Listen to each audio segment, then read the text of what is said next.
بسم اللہ الرحمن الرحیم ذالک فضل اللہ یؤتیہ من یشاء واللہ ذو الفضل العظیم صلی اللہ علیہ محمد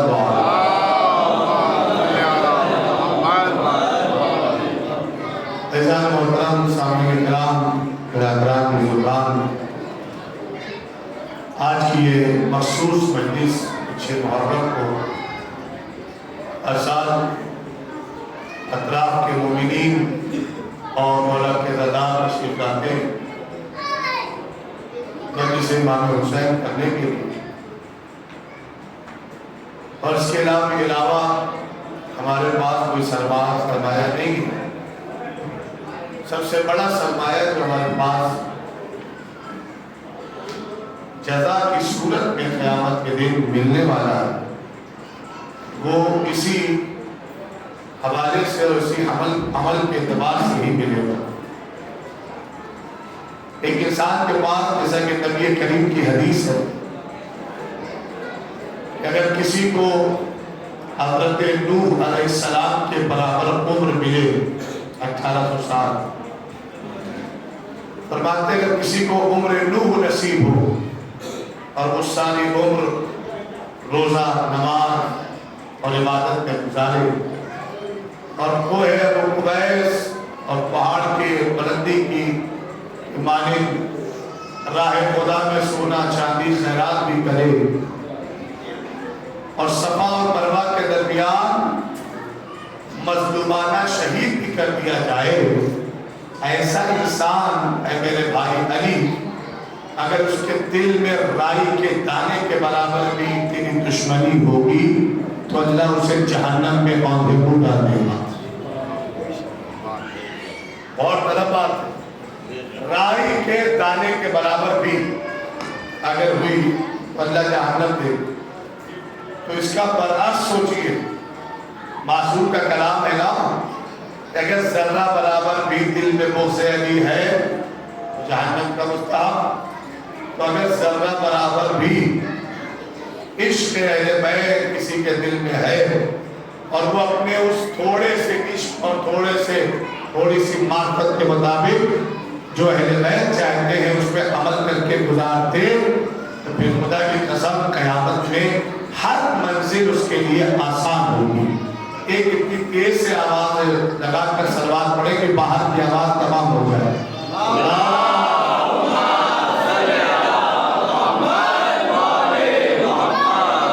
ایک اور صلوات پڑھے محمد والے۔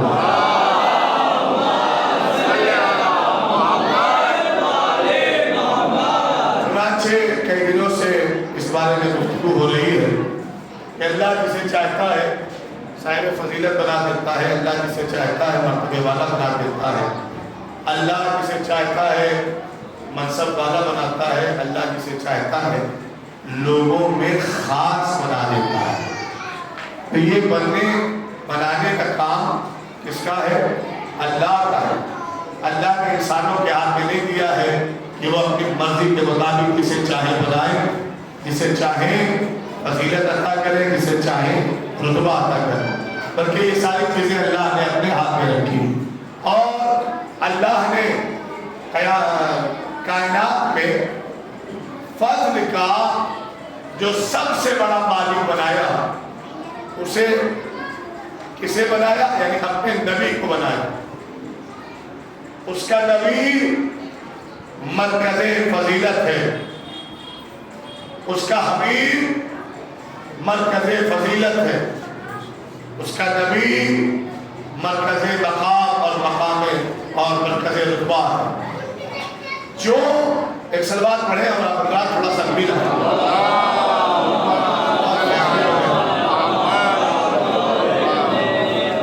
ماشاءاللہ گنگا نگر سے بھی مومنین تشریف لائے ہیں اور بجانے کہاں کے آتے آئے، اور تھوڑا آپ میرے قریب آئیں گے مجھے ڈر کم لگے اور دور رہیں گے تو خوف کرتا رہے گا۔ ایک صلوات پڑھے محمد والے۔